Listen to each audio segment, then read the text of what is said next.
So karon guys, magtakos ta og mani para ugma nga preparation. So actually guys, ang kaning mani amo na gining ginaluto no kay kuan para mas dako siya og return sa moa. You know, business. Unlike sa kanang bitaw magpalita og mga ready-made.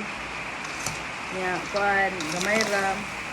Nya kaysa magpalita kita magluto, daghan pa atong manghimo, makatansya pa ta so regarding sa serving ana. So mo ni among ginabuhat every kuan Thursday kay ang among pa-event diri guys is every Friday raman din sa Cory side. So mo ni akong gitakos-takos so, sa kasilupin is mo ni siya ang 20.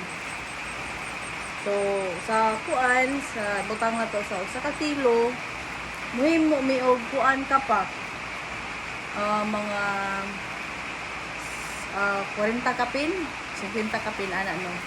So sa usa ka kilo nara na siya sa mga 110. Then baligyan na mo og tag 20 ang pack for kada Friday, so dako-dako siyang maabdan. Pero every Friday na siya guys kung kuan during regular days like Monday, Saturday to Thursday is tag 10 na among serving. Sumonto siya guys. Thank you so much ha. Pag watch tanaw. Bye.